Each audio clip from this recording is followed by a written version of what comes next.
Hello बच्चों, welcome back to my channel. आज हम स्टार्ट करने वाले हैं क्लास 8 के साइंस का जो थर्ड चैप्टर है, हेल्थ द अल्टीमेट ट्रेजर। उसके बारे में हम पढ़ेंगे। हम जानेंगे हेल्थ क्या होता है, हेल्थ से रिलेटेड क्या क्या कॉन्सेप्ट्स होते हैं, हम कैसे अपने हेल्थ को अच्छा रख सकते हैं, हम कैसे प्रॉपर एक्सरसाइज के साथ बैलेंस डाइट क्या होता है और क्या क्या कंपोनेंट्स होते हैं जो कि इम्पोर्टेंट होते हैं एक शरीर को हेल्दी रखने के लिए। उसके साथ साथ हम डिफरेंट पैथोजेंस के बारे में डिस्कस करेंगे। बैक्टीरिया के बारे में डिस्कस करेंगे, वायरसेस के बारे में डिस्कस करेंगे एंड डिफरेंट माइक्रो ऑर्गेनिजम्स के बारे में डिस्कस करेंगे। आई होप आप अपना ख्याल रख रहे होंगे, मन ध्यान लगाकर पढ़ाई तो कर ही रहे होंगे। तो चलिए दोस्तों, आज हम शुरू करते हैं इस टॉपिक को। तो पहले बच्चों हमको समझना पड़ेगा हेल्थ क्या होता है। पहले हमको हेल्थ का मीनिंग समझना पड़ेगा। हम बोलते हैं he is not healthy, she is not healthy, वो बीमारी से सफर कर रहा है, वो हेल्दी नहीं है। बहुत सारे कॉन्सेप्ट हम हेल्थ के ऊपर बहुत सारी चर्चाएं करते हैं, लेकिन ये हेल्थ क्या होता है पहले हेल्थ के बारे में हम समझते हैं। तो what does it mean to be healthy? तो स्वस्थ रहना उसका मतलब क्या है? एक इंसान, हम कैसे कहेंगे कि एक व्यक्ति, एक इंसान स्वस्थ है, कैसे कह पाएंगे? देखिए, अगर वो यहाँ पे हेल्थ के तीन कॉन्सेप्ट होते हैं, फिजिकल, मेंटल, सोशल। तो world health organization WHO, world health organization के द्वारा बताया गया है कि एक इंसान हेल्दी कब होता है। एक हेल्थ क्या होता है? It's a state of complete physical, mental and social wellbeing. Health क्या होता है? It's state of complete physical, mental and social wellbeing. एक इंसान जब फिजिकली, मेंटली और सोशली अगर तीनों तरीके से अगर एक इंसान फिट है तो उसको हम हेल्दी कह सकते हैं। उसको हम क्या कह सकते हैं बच्चों? हेल्दी कह सकते हैं। तो health is a complete physical health. Physical health मतलब शारीरिक, मेंटल हेल्थ मतलब मानसिक और सोशल हेल्थ मतलब सामाजिक। एक इंसान अगर शारीरिक, मानसिक और सामाजिक तरीके से स्वस्थ है तो वो हेल्दी है। खाली फिजिकली बॉडी बना देना जिम जाके उसको सिर्फ हेल्थ नहीं कहा जाता, वो फिजिकल एस्पेक्ट हो गया हेल्थ का। एक इंसान, अगर हम सोसाइटी में रहते हैं, after man is a social animal, हम सोसाइटी में रहते हैं, सोसाइटी में लोगों के साथ कैसे मिलजुल के रहते हैं, उनको हेल्प करते हैं कि नहीं, हेल्पिंग नेचर है कि नहीं। या फिर हम लोग क्या करते हैं, लोगों से सेपरेट होकर रहते हैं, खुद आइसोलेट होकर रहते हैं बिल्कुल सोसाइटी से बाहर, तो वो हेल्दी पर्सन के कैरेक्टरिस्टिक नहीं होती। हम एग्रेसिव हो जाते हैं, छोटी छोटी बातों में गुस्सा करने लगते हैं। ये भी क्या है? हेल्थ का साइन नहीं होता। तो इसका मतलब हेल्दी एक पर्सन कब कहलाता है? जब उसका फिजिकल फिटनेस रहेगा, मेंटली भी वो क्या रहेगा? हेल्दी रहेगा। मेंटल सिकनेस उसकी नहीं होगी, उसके साथ साथ क्या? सोशली फिट होगा, समाज में अच्छे से पेश आता होगा, बिहेवियर मैनर्स उसके अच्छे होंगे। तो हम एक पर्सन को तभी जाके हेल्दी कहेंगे जब पर्सन फिजिकली, मेंटली और सोशली हेल्दी रहेगा। तो फिजिकल हेल्थ का मतलब होता है proper functioning of body system. हमारे बॉडी सिस्टम, हमारा जो बॉडी सिस्टम है उसका प्रॉपर फंक्शनिंग होना। जैसे कि हमारे बॉडी के डिफरेंट ऑर्गन्स अच्छे से काम करना। डाइजेस्टिव सिस्टम जो होता है, रेस्पिरेटरी सिस्टम है, सर्कुलेटरी सिस्टम है, ये अगर हमारे बॉडी के अंदर अच्छे से काम करेंगे तो हम बोलेंगे क्या? कि एक पर्सन हेल्दी है। क्या है? पर्सन हेल्दी है इन फिजिकल एस्पेक्ट्स, शारीरिक तरीके से। उसके साथ साथ बीमारियों से दूर रहना, एनर्जी ठीक ठाक रहना बॉडी के अंदर, जिससे हम लोग अपने डेली एक्टिविटीज परफॉर्म कर पाए। मेंटल हेल्थ का मतलब क्या होता है? Positive emotional state. एक इंसान के पास अगर सकारात्मक सोच है, पॉजिटिव स्टेट है ऑफ माइंड है, एबिलिटी टू हैंडल स्ट्रेस, उसके सामने अगर कोई भी स्ट्रेसफुल कोई भी एक्ट आता हो, कोई भी चीज ऐसा भी आता हो जहाँ पे उसको अपने दिमाग का ज्यादा इस्तेमाल करना पड़ता हो, फिर भी वो नहीं घबराता है, तो हम क्या बोलेंगे? He is mentally healthy. उसके साथ साथ कॉग्निटिव फंक्शन, उसका जो दिमागी हालत है वो अच्छे से काम करता हो, उसका जो दिमाग है वो अच्छे से काम करता हो, एक चीज को अच्छे से परखना जानता हो, उसकी कोई लॉजिकल रीजनिंग एबिलिटी हो, तो उसको हम क्या बोलेंगे? मेंटल हेल्थ उसका ठीक है। सोशल हेल्थ का मतलब क्या होता है? जितने भी संपर्क है, संबंध है, रिलेशनशिप उसमें अच्छे हो, टाई अप होता हो लोगों के साथ, सोसाइटी में लोगों के साथ अच्छा कनेक्शन रहता हो, ओके, उसके साथ साथ पॉजिटिव इंटरेक्शंस हो, जो फालतू बातें ना करें, जो बातें करे सही बातें करें, तो उसको हम लोग क्या बोलेंगे, ऐसे पर्सन को जो फिजिकल, मेंटल और सोशल तरीके से हेल्दी होता है उसको हम क्या बोलते हैं, हेल्थ बोलते हैं। तो वर्ल्ड हेल्थ ऑर्गेनाइजेशन के द्वारा बताया गया है कि health is state of complete social, mental and physical wellbeing, उसको हम लोग बोलते हैं हेल्थ। ओके, अगर इनमें से कोई भी चीज अगर एक इंसान के पास प्रेजेंट नहीं है तो वो हेल्दी है, अगर प्रेजेंट नहीं है तो क्या, हेल्दी नहीं है। ओके, इस तरीके से।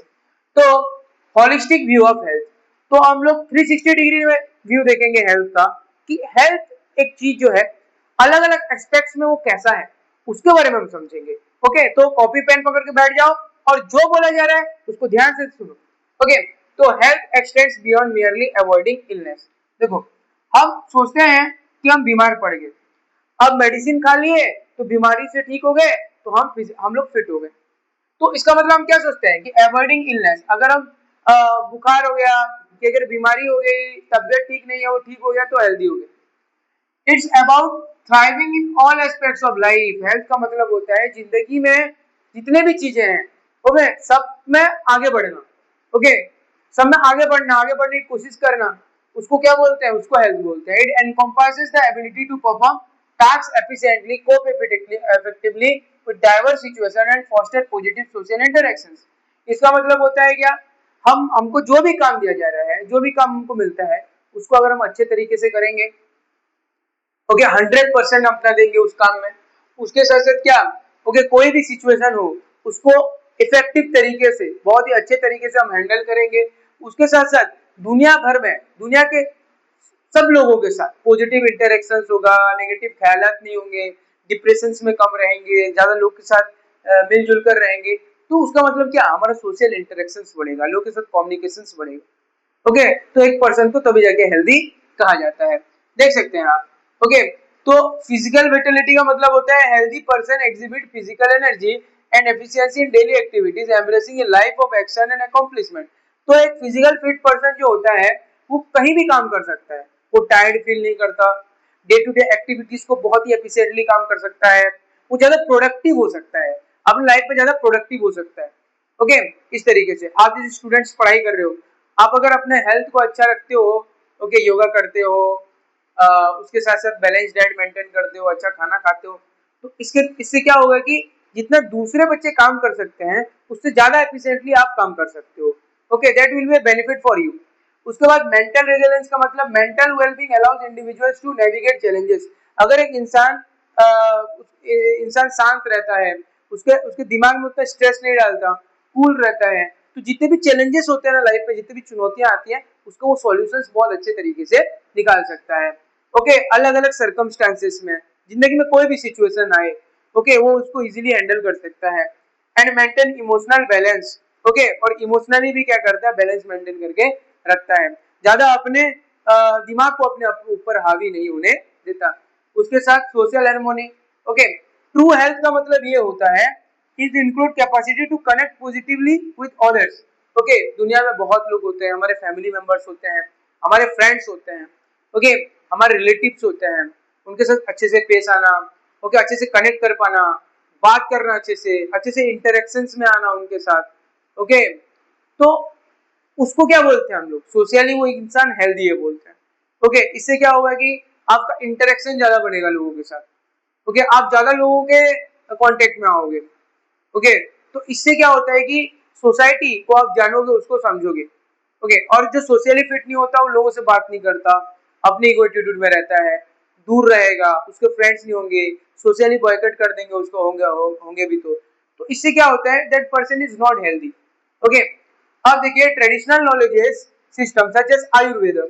ओके, जैसे पारंपरिक तौर पे पुराने जमाने से हम लोग आयुर्वेद फॉलो करते आए हैं, उसमें बताया गया है कि एक होलिस्टिक पर्सपेक्टिव है, teaching that genuine health is achieve through a delicate balance of body.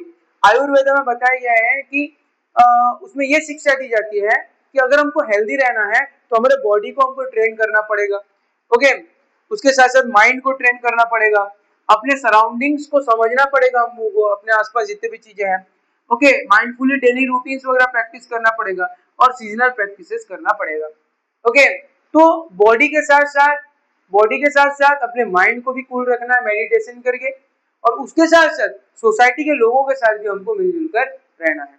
Okay, तो इससे क्या होता है कि हेल्थ जो होता है ना, हेल्थ का एक होलिस्टिक जो पर्पस है ना, वो हम अचीव कर सकते हैं।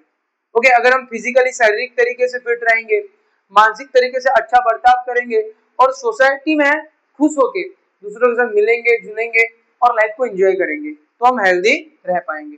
ओके, इस तरीके से। ओके, जैसे मेंटल हेल्थ के ऊपर एक केस स्टडी दिया गया है, आप देख सकते हो।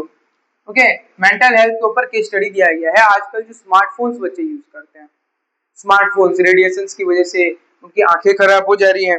ओके, उसको अच्छे ढंग से देखिए, हर एक चीज का एक एडवांटेज होता है, एक डिसएडवांटेज होता है। अगर किसी भी चीज को ना बहुत ज्यादा यूज किया जाए ना, तो वो ना उसका इम्पैक्ट एक अलग होता है। ओके, किसी भी चीज को आप पढ़ाई भी ज्यादा करोगे ना, उसका भी इम्पैक्ट आपके ब्रेन के ऊपर अलग हुआ। इसी तरीके से आप देख सकते हो यहाँ पे केस स्टडी दिया गया है, मेंटल हेल्थ मैटर्स। तो मानसिक तरीके का जो स्वास्थ्य है ना, वो बहुत इंपॉर्टेंट है। जैसे कि एक grade 8 student move to a new school.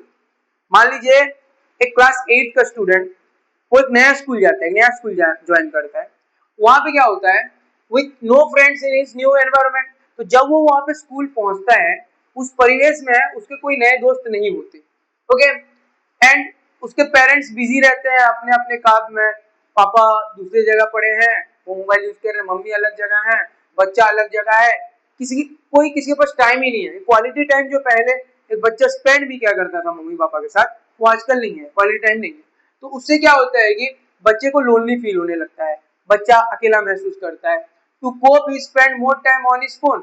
तो उससे अकेलेपन से छुटकारा पाने के लिए बच्चा क्या करता है, अपने फोन को खेलने लगता है, फोन को यूज करने लगता है, सोशल मीडिया में टाइम स्पेंड करता है। And but this made him feel worse. लेकिन वो खेलते खेलते भी उसका जो असर होता है, उसका रेडिएशन होता है, उसके दिमाग में बहुत ही गहरा प्रभाव डालता है, उसकी क्रिएटिविटी स्किल को बिल्कुल रिड्यूस कर देता है। तो क्या होता है, stop trying to make friends. तो वो क्या करता है, हमेशा मोबाइल में एंगेज रहता है। अब मोबाइल में एंगेज रहेगा तो बाहर जाएगा नहीं, लोगों से घुलेगा मिलेगा नहीं, बेड में पड़े रहेगा, मोबाइल खेलते रहेगा, मेंटल हेल्थ भी खराब होगा, फिजिकल हेल्थ भी खराब होगा। Okay, emotional attachment mummy papa के साथ होगा नहीं। तो ऐड हेडेक्स, तो उससे क्या होता है, उसका कुछ इम्पैक्ट होगा बाद में, हेडेक होता है, सिर दर्द देता है, वेट लॉस हो जाता है। ओके, अच्छे से सो नहीं पाता रात में, जो स्लीपिंग टाइम है, क्योंकि यहाँ पे क्या है, स्क्रीन टाइम ज्यादा हो जा रहा है, स्लीपिंग टाइम कम हो जाता है। A doctor advise less screen time. तो डॉक्टर के पास जब वो जाते हैं तो वो एडवाइस करता है कि आप मोबाइल कम ही यूज किया करो। Okay, and meeting a counsellor. और काउंसलिंग करने के लिए हमेशा काउंसलर से हमेशा ओके टाइम टाइम पे मीटिंग करने के लिए बोलते हैं, उससे सलाह लेने के लिए बोलते हैं। And the school counsellor arrange help to support him in making friends. School के काउंसलर उस बच्चे को हेल्प करते हैं क्या, कि फ्रेंड्स बनाओ, दोस्त बनाओ, जितना हो सके फिजिकली उनके साथ प्रेजेंट रहो, उनके साथ बातें करो, जो भी लाइफ में चल रहा है उसको शेयर करो, तो बोझ हल्का होता है।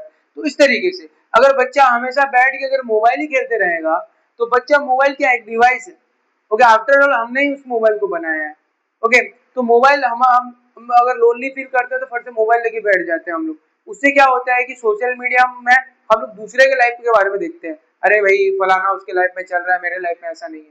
तो उससे क्या होता है कि हमेशा हम लोग डिप्रेस्ड हो जाते हैं, ओवर थिंकिंग करने लगते हैं, उससे भी बहुत सारी बीमारियां हमको होती हैं। ओके, तो जितना हो सके हमको स्क्रीन टाइम रिड्यूस करना चाहिए। Okay, pillars of good health. देखिए, अगर हम लोग हेल्थ मेंटेन करना चाहते हैं, हमारे स्वास्थ्य को अच्छा लगना चाहते हैं ना बच्चों, तो हमको क्या करना पड़ेगा, ये सब चीजें करनी पड़ेगी। गुड हेल्थ मेंटेन करने के लिए हमको अच्छी प्रैक्टिसेस अपनानी पड़ेंगी। जैसे कि देखिए, पिलर्स ऑफ गुड हेल्थ, हमको बैलेंस डाइट मेंटेन करना पड़ेगा। बैलेंस डाइट का मतलब क्या होता है, eating nutritious food with plenty of fruits.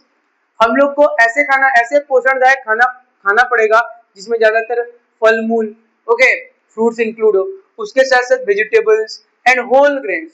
Okay, जितने भी अनाज है उनको अपने खाने में हमको इंक्लूड करना पड़ेगा।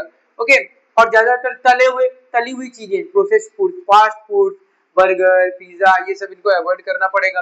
फैटी चीजों को कम करना पड़ेगा, और शुगरी फूड्स, ओके, जिस जिस चीज में ज्यादा मिठाई है, ओके, उसको अवॉइड करना पड़ेगा। उससे भी बहुत सारे डिजीज होते हैं, जैसे डायबिटीज वगैरह प्रॉब्लम वगैरह होता है।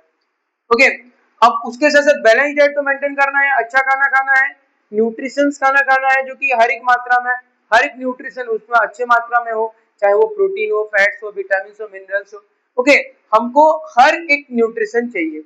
ओके, उसके साथ साथ फ्रूट्स वगैरह, उसके साथ हमको फिजिकल एक्टिविटी भी करना है, हमको एक्सरसाइज करना है, हमको योगा करना है। तो रेगुलर एक्सरसाइज अगर हम करेंगे, या फिर हम जैसे तुम छोटे हो अभी, ओके, तो तुम जाके क्या करोगे, बाहर अगर गेम खेलोगे, ओके, 1 घंटे के लिए, 2 घंटे के लिए साइकिलिंग करोगे, है कि नहीं, रनिंग करोगे, जंपिंग करोगे, तो आउटडोर गेम्स वगैरह भी खेलने से क्या होता है, बॉडी फिट रहता है।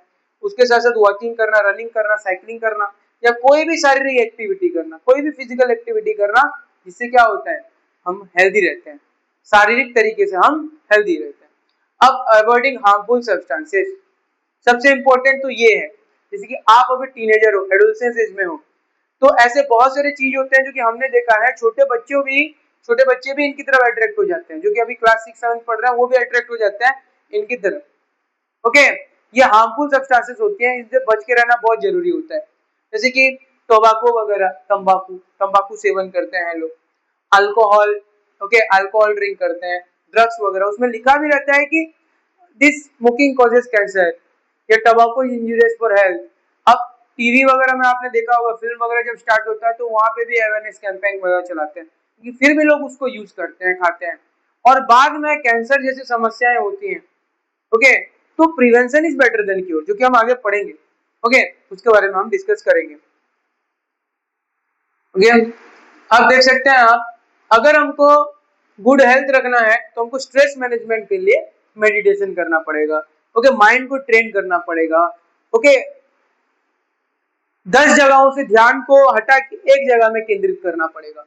तो प्रैक्टिसिंग योगा, अगर योगा प्रैक्टिस करेंगे, मेडिटेशन करेंगे, सिंपल ब्रीथिंग एक्सरसाइज जो करेंगे, उससे हमारा लंग्स अच्छा होता है।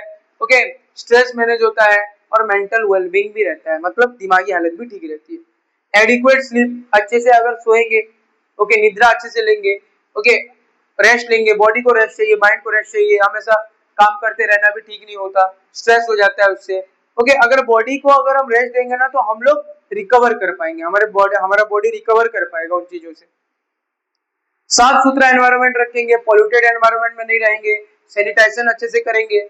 Okay, living in and maintaining a clean environment, साफ सुथरा वातावरण रखेंगे, free and pollution and contaminants is a crucial health. Okay, प्रदूषण मुक्त रहेंगे। उसके साथ साथ हम लोग क्या करेंगे, कॉन्टामिनेट, जितने भी खराब चीजें ना, चाहे खराब पानी हो, खराब हवा हो, खराब खाना हो, उससे दूर रहेंगे, जितना हो सके उन जगहों को अवॉइड करेंगे, तो हमारा जो हेल्थ है वो ठीक रहेगा। Okay, so these are the different aspects through which, okay, we can we can be healthy, हम लोग हेल्दी रह सकते हैं। ओके, ये सब चीजें अगर हम करेंगे तो इसके लिए भी हमको बहुत डिसिप्लिन होना जरूरी है। तो एनवायरनमेंट का क्या इम्पैक्ट पड़ता है हेल्थ के ऊपर, अगर जैसे मैंने बताया, एनवायरनमेंट जो होता है it's also an important area. Okay, जिसके बारे में हमको समझना जरूरी है कि अगर एनवायरनमेंट, परिवेश ठीक नहीं होगा, नेचर ठीक नहीं होगा, तो उसका भी इम्पैक्ट हमारे ऊपर पड़ता है। जैसे कि आप देख सकते हो the impact of environment on health. जैसे अगर क्लीन एनवायरनमेंट रहेगा, एक clean well maintain environment with fresh air, pure water and tidy surrounding significantly reduces the risk of disease, promoting overall wellbeing. देखिए, अगर एनवायरनमेंट क्लीन रहेगा, उसके साथ साथ वेल मेंटेन एनवायरनमेंट रहेगा, हवा हवा साफ रहेगी, पानी साफ रहेगा, खाना साफ रहेगा, तो इससे क्या होता है, बीमारियां होंगी नहीं, और उससे हमारा हमारा वेलबींग ही हुआ, हमारा हमारा अच्छा ही होगा। ओके, डिजीज वगैरह होंगे नहीं, बीमारियां होंगी नहीं, और फॉरेन एजेंट्स वगैरह का ग्रोथ कम हो जाएगा। उसके साथ साथ our environment significantly impacts our health, हमारा जो एनवायरनमेंट होता है ना, हमारे हेल्थ को इम्पैक्ट करता ही करता है। जैसे मान लीजिए सिटीज वगैरह में एयर पोल्यूशन बहुत है, एयर पोल्यूशन बहुत है, क्योंकि बहुत जगह में क्या कर रहे हैं, धुआं रिलीज कर दे रहे हैं, बहुत से इंडस्ट्रीज वगैरह अपनी चिमनी से धुआं रिलीज कर देती है।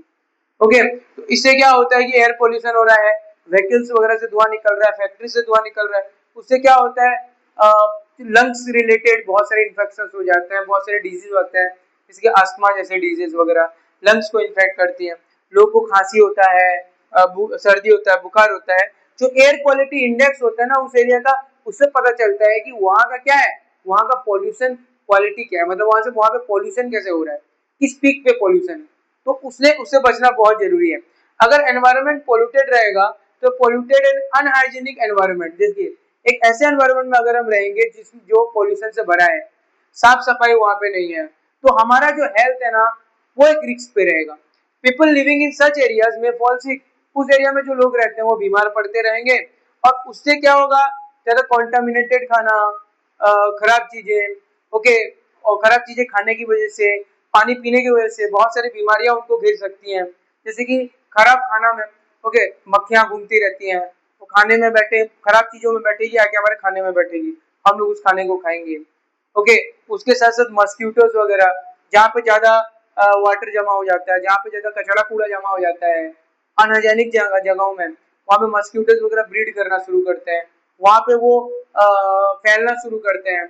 और मस्क्यूटो हम लोग नेट्स नहीं लगाएंगे, मस्क्यूटो रिपेलेंट्स चीजें नहीं यूज करेंगे, तो उससे क्या होता है, वो अगर काटेंगे तो मलेरिया या डेंगू जैसी बीमारियां भी हमको हो सकती हैं, ओके। तो ये सब, अगर एनवायरनमेंट को क्लीन नहीं रखेंगे तो ये सब प्रॉब्लम हो सकता है।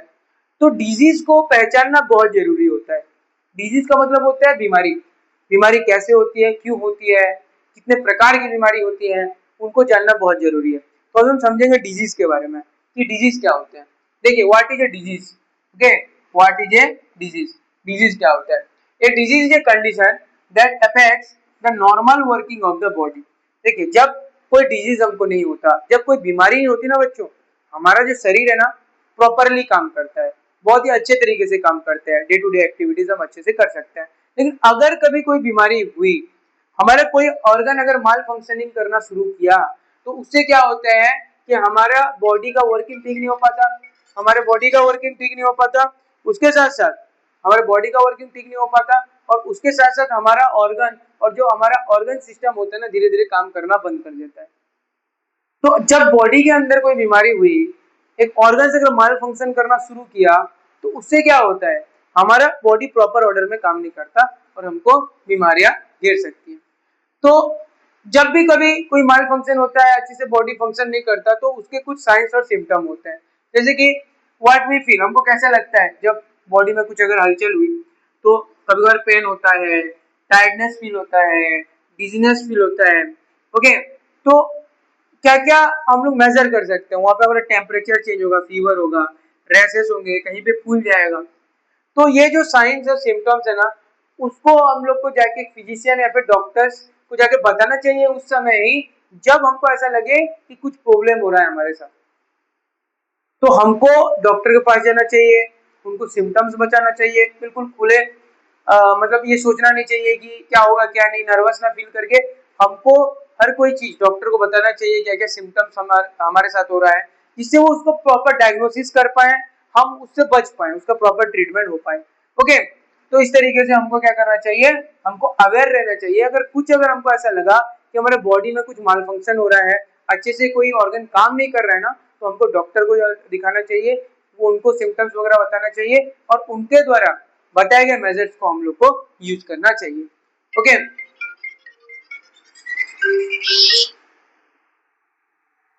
इसको हमको यूज करना चाहिए।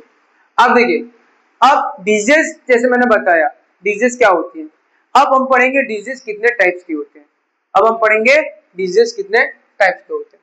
तो डिजीज देखिए दो तरह के होते हैं, एक होता है कम्युनिकेबल डिजीज और एक होता है non communicable disease. Disease are two types, communicable and non communicable. Communicable disease क्या होते हैं, caused by pathogens like bacteria, virus, fungi, worms और प्रोटोजोआ। ये जितना नाम मैंने लिया ना अभी यहाँ पे, मैंने नाम लिया बैक्टीरिया का, मैंने नाम लिया वायरसेस का, मैंने नाम लिया फंगी का, ओके। मैंने अभी जो नाम वगैरह लिया जितने पैथोजेंस का, जैसे कि यहाँ पे मैंने नाम लिया bacteria, viruses, fungi, worms, protozoa, इनको कहा जाता है पैथोजेंस। पैथोजेंस क्यों कहा जाता है, क्योंकि ये बाहर से हमारे बॉडी के अंदर एंट्री करके फॉरेन एजेंट्स की तरह हमारे बॉडी के नॉर्मल वर्किंग में डिस्टरबेंस क्रिएट करते हैं, ओके। ये जो है, ये बैक्टीरिया, वायरस, फंगी या वर्म्स के द्वारा जो कम्युनिकेबल डिजीज होती है ना, ये एक इन्फेक्टेड पर्सन से हेल्दी पर्सन को पास कर सकती है, spread from one person to another through various means. अब वो बहुत सारी चीजों के जरिए, बहुत सारे माध्यम के जरिए वो क्या कर सकती है, इन्फेक्टेड पर्सन से एक हेल्दी पर्सन को पास कर सकती है। तो इनके द्वारा बहुत सारे डिजीज हमको हो सकते हैं, कम्युनिकेबल डिजीज। कुछ एग्जांपल्स हैं, जैसे कि typhoid, dengue, flu, chicken pox, Covid 19, okay, तो these are the different type of diseases caused by these pathogens. Okay, और ये पैथोजेंस क्या कर सकते हैं, इन्फेक्टेड पर्सन से हेल्दी पर्सन को पास कर सकते हैं, इसलिए इनको कम्युनिकेबल डिजीज कहा गया है. ओके, यहाँ पे देखिए नॉन कम्युनिकेबल डिजीज क्या होते हैं, ये किसी इन्फेक्टेड पर्सन से हेल्दी पर्सन को पास नहीं कर सकते, नॉट कॉज्ड बाय पैथोजेंस, क्योंकि इनमें कोई पैथोजेंस एक्ट नहीं करता. ओके, ये पर्सन टू पर्सन पास नहीं होते, लेकिन ये हमारे लाइफस्टाइल के ऊपर, हमारे डाइट के ऊपर और हमारे एनवायरनमेंट के ऊपर डिपेंड करता है. और लाइफस्टाइल होगा, अगर हम लोग बैड लाइफस्टाइल में जीते हैं तो हमको कुछ लाइफस्टाइल डिजीज वगैरह हो जाएंगी, जैसे कि मान लीजिए कैंसर. अगर हम लोग तंबाकू का सेवन करते हैं, स्मोकिंग करते हैं, तो कैंसर जैसी बीमारियां होती हैं. अगर मीठा खाते हैं डायबिटीज होता है. ओके, उसके साथ साथ हार्ट डिजीज वगैरह, अच्छे से हम लोग काम नहीं करते, ज्यादा मसाले खाते हैं, ज्यादा चिली सब्सटेंसेस खाते हैं, तो हार्ट डिजीज होता है. अस्थमा हो जाता है. अस्थमा कब होता है, ओके, अगर हम लोग ऐसे पॉल्यूटेड एरिया में रहेंगे, ओके, जहाँ पे पॉल्यूशन होगा, जिस उसमें अगर बार बार एक्सपोज होते रहेंगे तो हमारे लंग्स को इम्पैक्ट होते रहेगा, उससे अस्थमा जैसी बीमारियां हो जाती हैं. तो आजकल नॉन कम्युनिकेबल डिजीज वो ज्यादा कॉमन होने लगे हैं इंडिया में, क्योंकि लोग अपने लाइफस्टाइल को चेंज करने लगे हैं. पहले से लोग चलते थे, लेकिन आज कहीं पे लोग कहीं भी जा रहे हैं तो बाइक्स का इस्तेमाल कर रहे हैं, व्हीकल्स का इस्तेमाल कर रहे हैं. ओके, लोग ज्यादातर घर के अंदर रहने की कोशिश कर रहे हैं, वीडियो गेम्स खेलते हैं बच्चे, बाहर चलते नहीं है, फिरते नहीं है, उससे बहुत सारे नॉन कम्युनिकेबल लाइफस्टाइल डिजीज हो रहे हैं. डाइट अच्छा फॉलो नहीं करते. ओके, तो जो कि लाइफ स्पैन जो इंक्रीज होता था पहले, आजकल लाइफ स्पैन उतना नहीं है. ओके, लाइफ एक्सपेक्टेंसी जो है वो बहुत ही कम है. Today most death in India are caused by non communicable disease. Okay, diabetes, blood pressure, okay, इन सब के जरिए बहुत सारे डेथ हो रहे हैं इंडिया में. ओके, बहुत सारे डेथ हो रहे हैं हमारे लाइफस्टाइल के जरिए, हमारे डाइट के जरिए, और क्लीन एनवायरनमेंट में नहीं रहेंगे तो ये सब डिजीज होती हैं. ओके, आई होप आपको कम्युनिकेबल और नॉन कम्युनिकेबल डिजीज समझ में आया होगा. ओके, अभी हम आगे बढ़ते हैं.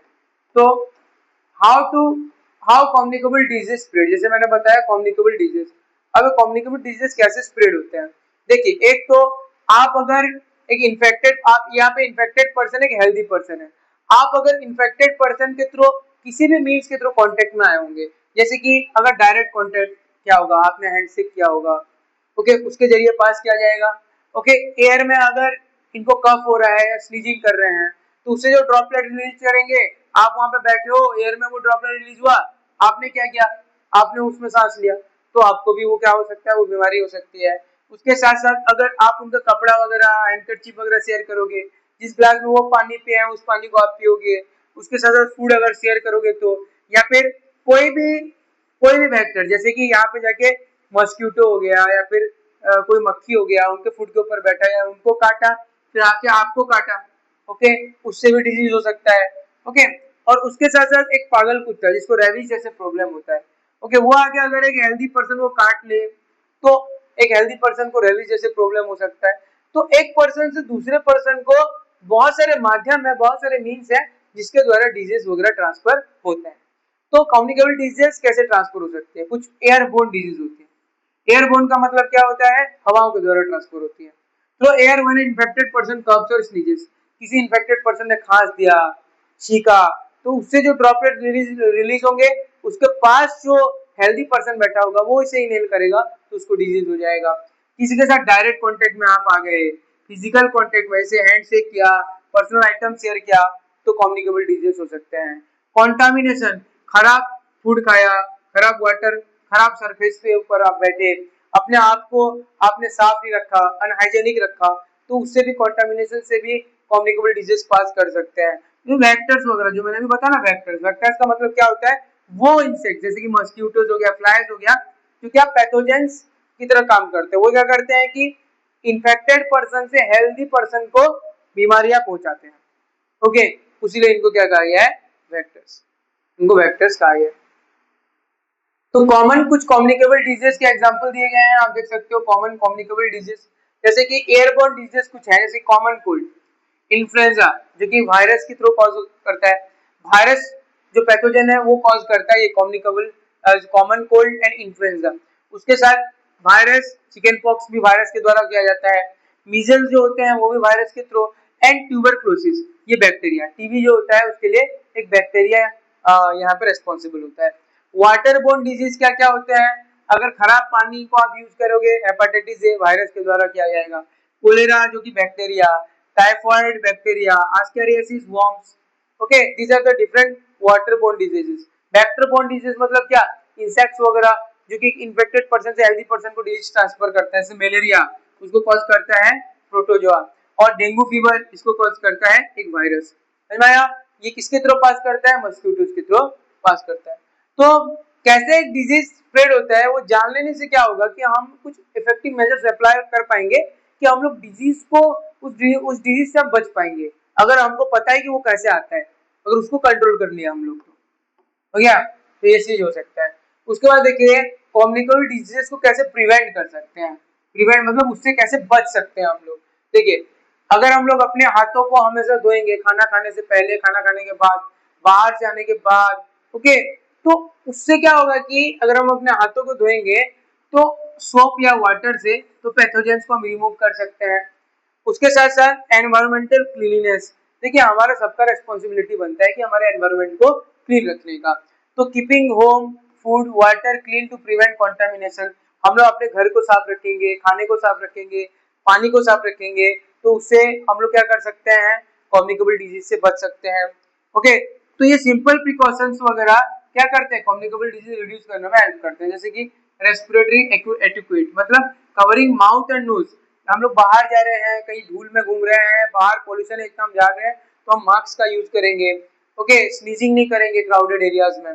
उसके साथ रेस्ट व्हेन इल, अगर हमको कुछ स्वास्थ्य अच्छा नहीं है, बीमारी से गुजर रहे हैं, तो घर में रहना जरूरी है, ओके, और रिकवरी करने के लिए अच्छे से हमको रेस्ट लेना जरूरी है, तभी जाके हम डिजीज से छुटकारा पा सकते हैं। ओके, अब देखिए नॉन कम्युनिकेबल डिजीज जो हमने पढ़ा, नॉन कम्युनिकेबल डिजीज लाइफस्टाइल की वजह से होते हैं, डाइट जिस तरीके से हम लोग फॉलो करते हैं उस वजह से होते हैं। तो नॉन कम्युनिकेबल डिजीज क्या क्या होते हैं, देखिए लाइफस्टाइल डिजीज, जैसे कि आप ज्यादा अगर शुगर कंज्यूम करोगे तो डायबिटीज होता है, हार्ट डिजीज होता है, डेफिशिएंसी डिजीज किसी चीज की कमी रह गई, ये तो नॉन कम्युनिकेबल डिजीज होता है, जैसे कि स्कर्वी विटामिन सी की कमी की वजह से होता है, एनीमिया, ग्वाटर, ग्वाटर अगर थायरोक्सिन हार्मोन अच्छे से सीक्रेट ना हो थायराइड में तो ग्वाटर जैसे प्रॉब्लम होता है। क्रोनिक डिजीज का मतलब क्या होता है, कैंसर और अस्थमा, ये क्रोनिक डिजीज है। तो India now has one of the highest numbers of people with diabetes in the world, मतलब वर्ल्ड में जितने लोग डायबिटीज से सफर कर रहे हैं ना, शुगर से, तो उतने इंडिया में सबसे ज्यादा है वर्ल्ड में। Often developing due to hormonal imbalances, क्योंकि डायबिटीज वगैरह होता है एक पर्सन में अगर हार्मोनल इम्बैलेंस हो गया, हार्मोन अच्छे से काम नहीं कर रहा है, या फिर अनहेल्दी ईटिंग हैबिट्स, ओके, अगर अच्छे से खाना नहीं खा रहे हैं, ज्यादा मिठाई खा रहे हैं, और आपके जेनेटिकली भी वो ये डिजीज पास कर सकता है जेनेटिकली, अगर आपके फैमिली मेंबर्स को किनको है, मम्मी पापा को है, तो आप हमेशा इससे सतर्क रहने की कोशिश करिए, अवेयर रहने की कोशिश करिए, ज्यादा मीठा मत यूज करिए, क्योंकि क्या हो सकता है कि आपको भी चांसेस है कि डायबिटीज होने का। तो लैक ऑफ फिजिकल एक्टिविटी, अच्छे से शारीरिक श्रम नहीं करेंगे, ओके, वर्कआउट नहीं करेंगे तो ये प्रॉब्लम होता है। ज्यादा मोटापा से भी डायबिटीज जैसे प्रॉब्लम वगैरह होते हैं। तो आप देख सकते हो, ओके, डायबिटीज कितना ज्यादा है हमारे इंडिया में, हार्ट डिजीज देख सकते हो उससे कम, ओके, जो क्या रेस्पिरेटरी डिजीज सबसे कम है, कैंसर भी ज्यादा है, ओके, और बाकी जो है एनसीडीज वगैरह हम लोग के नॉन कम्युनिकेबल डिजीजेस है। तो देख सकते हैं हम लोग नॉन कम्युनिकेबल डिजीजेस वगैरह हो रहे हैं, वो हमारा लाइफस्टाइल डिजीज है, लाइफस्टाइल डिजीज है, ओके, हम लोग अपने लाइफस्टाइल को जिस तरीके से रखेंगे उस तरीके से वो सब डिजीजेस होंगे। तो हमेशा अपने आप को एक फाइन लाइफस्टाइल देने का है, ओके, अच्छा खाना खाने का है, ओके, फिजिकल वर्कआउट करने का है, मेहनत करने का है, ओके, क्योंकि हम जो कर रहे हैं वो अपने लिए कर रहे हैं ना कि किसी दूसरे के लिए, तो हम भी फिट रह के दूसरे के लिए एग्जाम्पल सेट कर सकते हैं, ओके, वो हो सकता है। Preventing non communicable disease, non communicable disease को हम कैसे प्रिवेंट कर सकते हैं, ओके, देखिए बैलेंस डाइट ये तो जरूरी है, न्यूट्रिशियस फूड खाएंगे, एक्सेसिव शुगर सॉल्ट या फिर तले हुए चीजें कम खाएंगे, रेगुलर एक्सरसाइज करेंगे, हमारे बॉडी को ओबेसिटी को कम करेंगे, मोटापा को, ओके, बॉडी को स्ट्रांग बनाएंगे, हार्मफुल सब्सटेंसेस बाहर के ड्रग्स वगैरह ये सब चीज यूज नहीं करेंगे, जैसे कि सेइंग नो टू टोबैको, तंबाकू नहीं खाएंगे, अल्कोहल को लिमिट में यूज करना, या फिर avoiding drug use, okay, drugs वगैरह यूज कम करेंगे।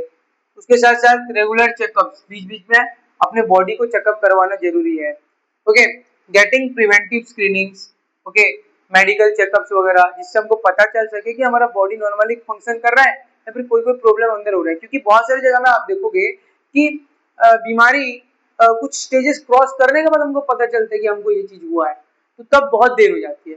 तो अगर हम पहले से चेकअप करवा लेंगे तो हमको पता रहेगा कि हमारा बॉडी अच्छे से काम कर रहा है या फिर कुछ माल फंक्शनिंग बॉडी के अंदर हो रही है, ओके। तो इससे पता चलता है कि बॉडी कैसे काम कर रहा है, ओके ओके।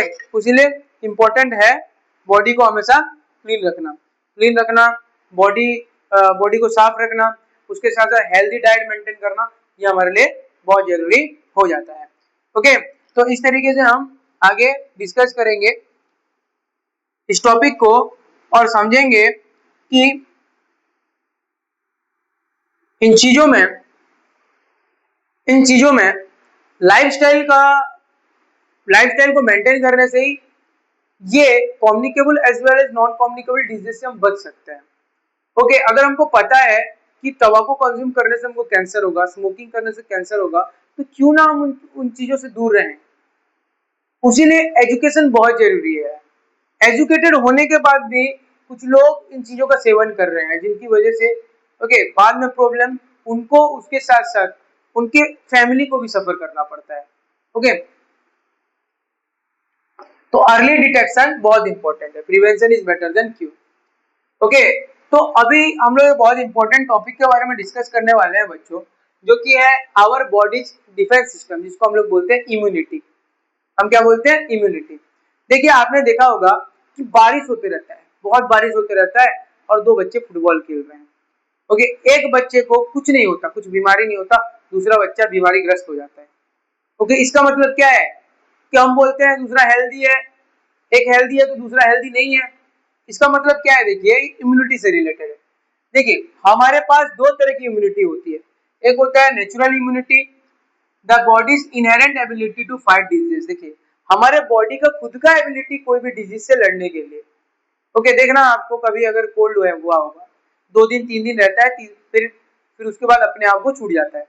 लेकिन कभी कभार क्या होता है, एक चीज इतना सीवियर हो जाता है कि बाहर से हमको मेडिकेशन की जरूरत होती है, मेडिसिन की जरूरत होती है, ड्रग्स की जरूरत होती है।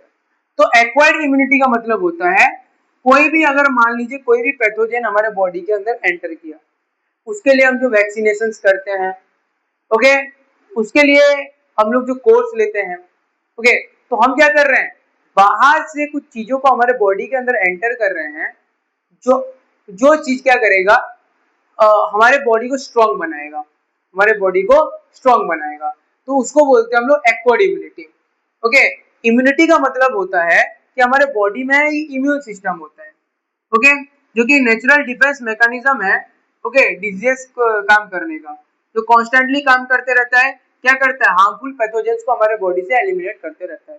जैसे कि कभी आप में से बहुत से बच्चों को, आई डोंट थिंक सो, बहुत से बच्चों को आई थिंक कि कुछ बच्चों को हुआ होगा चिकन पॉक्स जैसे डिजीज, कुछ बच्चों को नहीं भी हुआ होगा। जिनको हुआ है ना, देखना बहुत ही रेयर चांसेस होते हैं दूसरी बार होने का। क्यों? क्योंकि एक बार वो चिकन पॉक्स वायरस बॉडी के अंदर गया तो हमारे बॉडी के सेल्स उससे मुकाबला करते हैं, फाइट करते हैं, कुछ दिन लगता है हीलिंग करने के लिए, रिकवर करने के लिए। लेकिन दूसरी बार अगर वो चिकन पॉक्स वायरस बॉडी के अंदर गया तो हमारे बॉडी की जो सेल्स है ना, वो आर्मी बना के, उनको पता रहता है कि दूसरी बार वो आया है तो पहली बार जिस तरीके से उन्होंने उसको खत्म किया, वो अपने मेमोरी में रखे रहते हैं कि दूसरी बार अगर वो आएगा तो उसको कैसे खत्म करना है। इसलिए हमारे सेल्स रेडी रहते हैं, आर्मी ऑफ सेल्स बना के, और उसको खत्म करते हैं, ओके। तो इस तरीके से हमारे बॉडी का जो इम्यून सिस्टम है, जिसको हम लोग रोग प्रतिरोधक शक्ति कहते हैं, वो अगर स्ट्रांग है ना तो हमको डिजीज वगैरह नहीं होंगे। अगर वीक है, ओके, तो बहुत सारे डिजीज हो सकते हैं, और उससे क्या हो सकते हैं, वो मल्टीपल ऑर्गन्स को भी माल फंक्शन कर सकते हैं, ओके। उसीलिए इम्यून सिस्टम का स्ट्रांग रहना बहुत ज्यादा जरूरी होता है, ओके। जैसे कि vaccine training the immune system. देखिए Edward Jenner, he was the first scientist जिन्होंने वैक्सीन बनाया स्मॉल पॉक्स के ऊपर, क्या यूज करके? काउपॉक्स मटेरियल को यूज करके। उन्होंने देखा कि जिन लोगों को काउपॉक्स होता है खास करके मिल्कमैन वगैरह को, उन लोगों को चिकन पॉक्स स्मॉल पॉक्स नहीं होता, उनको स्मॉल पॉक्स नहीं होता। तो उन्होंने क्या किया, काउ पॉक्स वैक्सीनेशन को यूज करके स्मॉल पॉक्स के अगेंस्ट में उन्होंने वैक्सीन वगैरह बनाया। कब? ये एडवर्ड जेनर ने 1796 में बनाया। कब? 1796 में। किसके अगेंस्ट में? स्मॉल पॉक्स के अगेंस्ट में। फिर 1885 में लुइस पेस्चर आए, उन्होंने रेबीज के ऊपर वैक्सीन बनाया। ओके, उसके बाद 1950s 1960s तरफ polio, measles, mumps and rubella vaccine developed हुए।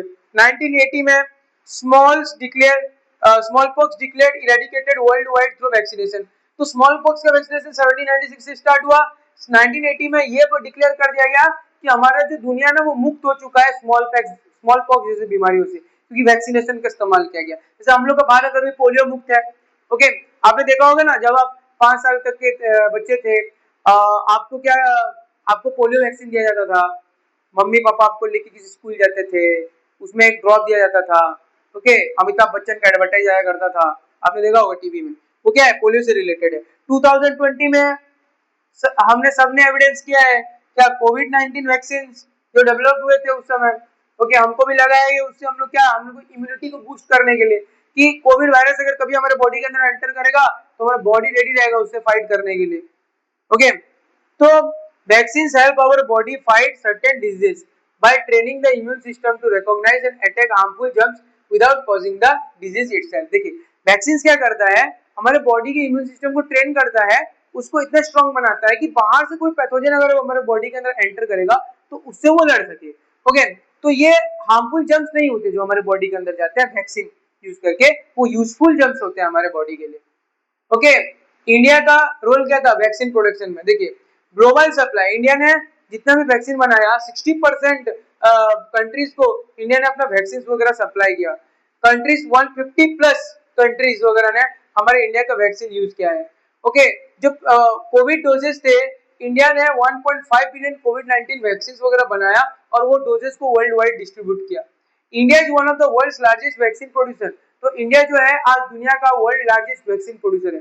सबसे ज्यादा वैक्सीन इंडिया में बनाया जाता है, उसका मैन्युफैक्चरिंग किया जाता है, ओके, मैसिव स्केल में, और उसको दूसरे कंट्रीज में सप्लाई किया जाता है, हम एक्सपोर्ट भी करते हैं। Indian vaccine companies played a की रोल ड्यूरिंग कोविड-19 पेंडेमिक। कोविशील्ड, ओके, कोविशील्ड हो गया, कोविन हो गया, ऐसे करके बहुत सारे एप्स वगैरह लॉन्च होते थे, कोविड वैक्सीन वगैरह यूज होता था। और वो वैक्सीन वगैरह हमने देखा है, एविडेंस लिया है 2020 में कि हमने कैसे करके सेल्फ सफिशिएंटली हमने वैक्सीन प्रोड्यूस किया और दूसरे कंट्रीज को भी हमने वैक्सीन दिए। ओके, ट्रीटमेंट ऑफ डिजीज, हम लोग डिजीज से कैसे छुटकारा पा सकते हैं? तो बैक्टीरियल डिजीज से अगर बचना है तो एंटीबायोटिक्स का इस्तेमाल होता है। Okay, medicine that kill bacteria, antibiotics ऐसे मेडिसिन होते हैं जो कि बैक्टीरिया को मारते हैं, लेकिन ये वायरसेस के लिए काम नहीं करते, वायरसेस में काम नहीं आते, सिर्फ बैक्टीरिया के लिए काम आते हैं। ओके, और disease caused by protozoa. Antibiotic resistance क्या होता है? Growing concern where bacteria survive despite treatment with antibiotics that previously killed them. पहले क्या होता था, देखिए, एंटीबायोटिक यूज करने से बैक्टीरिया खत्म हो जाते थे, लेकिन आजकल एंटीबायोटिक यूज करने से भी बैक्टीरिया सर्वाइव कर रहे हैं। ओके, तो उससे क्या होता है, तो एंटीबायोटिक रेजिस्टेंस वगैरह, antibiotic should only be used when prescribed by doctor. मनमानी हमको कोई भी चीज कोई भी कितने ही डोज में यूज नहीं करना चाहिए, जब तक कोई डॉक्टर हमको प्रेस्क्राइब ना करे। डॉक्टर के प्रेस्क्रिप्शंस के दौरान यूज करना चाहिए, करेक्ट डोज में यूज करना चाहिए और अच्छे ड्यूरेशन के लिए हमको यूज करना चाहिए। तो हम क्या कर सकते हैं, माइक्रोबियल जो इन्फेक्शन है ना, उससे हम बच सकते हैं। ओके, अभी ट्रेडिशनल मेडिसिन सिस्टम क्या क्या है? पहले क्या होता था, आयुर्वेद। आयुर्वेद क्या है? एंशिएंट इंडियन सिस्टम है जो कि फोकस करता है हमारे बॉडी के डेवलपमेंट के ऊपर, माइंड और स्पिरिट के डेवलपमेंट के ऊपर। तो यहाँ पे क्या होता था, हर्ब्स का इस्तेमाल किया जाता था, ऑयल्स का, मिनरल्स का, जिससे क्या होता था, डेली या सीजनल ट्रीटमेंट मिलता था। उसके बाद सिद्धा, ये ट्रेडिशनल सिस्टम है साउथ इंडिया में जो डेवलप हुआ, इससे बैलेंस और बॉडीली एलिमेंट्स को फोकस किया गया। Okay, herbal preparation, okay, minerals या फिर मेटल से बहुत सारे दवाइयां बनाई जाती थी जिससे ट्रीट किया जाता था डिजीज को। एक और यूनानी, okay, system based on Greek medicine, ये ग्रीक मेडिसिन सिस्टम के ऊपर बेस्ड है, जो इंडिया में आया था और उसको पर्शियन लोग लेके आए थे। ये भी बॉडी के मेंटेनेंस के ऊपर और जो बॉडी डिफरेंट ह्यूमर्स है, सेंस है, उसके ऊपर वो काम करती है। अब this traditional system focus on holistic approach of health. तो जो ट्रेडिशनल सिस्टम है ना, चाहे आयुर्वेदा हो, सिद्धा हो, यूनानी हो, ये किसके ऊपर फोकस करता है? ट्रेडिशनल डेवलपमेंट के ऊपर। पारंपरिक तौर पे हमारा हेल्थ अगर ठीक रहेगा उसके ऊपर प्रिवेंशन नेचुरल रेमेडीज को क्लियर करने के लिए while helpful for some conditions and everyday well-being they may not be effective for all disease all stages हर एक स्टेजेस के लिए हर एक डिजीज के लिए वो इफेक्टिव नहीं होते लेकिन ये कुछ जगह में कारगर भी सिद्ध होते हैं ओके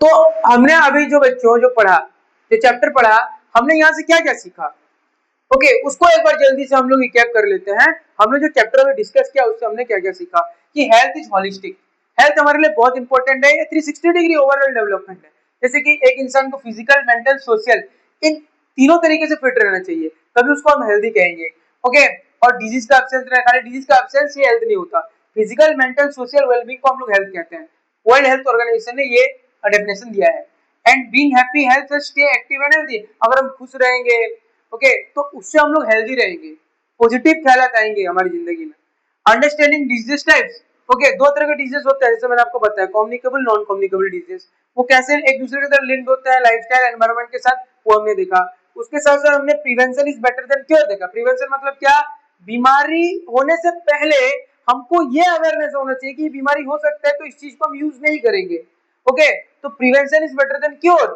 ओके अगर एक बार बीमारी हो गई तो उसके बाद पछताने से कुछ नहीं होगा तो मेंटेनिंग ये हेल्दी लाइफस्टाइल मेंटेन करेंगे क्लीन एनवायरनमेंट में रहेंगे अच्छे हैबिट्स रखेंगे अच्छी आदतें रखेंगे हमारे पास और प्रॉपर टाइम में वैक्सीन लेना भी बहुत जरूरी है ओके जिससे हम लोग क्या कर सकते हैं अपने इम्यूनिटी को बूस्ट कर सकते हैं रेस्पॉन्सिबल ट्रीटमेंट यूजिंग एंटीबायोटिक्स अच्छे से एंटीबायोटिक्स यूज करेंगे डॉक्टर जब प्रेस्क्राइब करेंगे तभी जाके यूज करेंगे और मॉडर्न और ट्रेडिशनल मेडिसिन का भी बहुत इंपॉर्टेंट रोल होता है हमारे हेल्थ को मेंटेन करने के लिए ओके तो इसके साथ ये जो चैप्टर है आपका खत्म होता है आई होप आपको आज का सेशन मजा लगा हो ओके आपको बहुत मजा आया हो और इस तरीके से हम ऐसे वीडियोस आपके लिए बनाते रहेंगे और हम मजा मजा करेंगे पढ़ेंगे और बहुत ज्यादा एंजॉय करेंगे और कुछ भी अगर आपको समझ में नहीं आता हो आप कमेंट कर सकते हैं कमेंट सेक्शन में मैं अपना 100% ट्राई करूंगा वो चीज आपको समझाने के लिए तो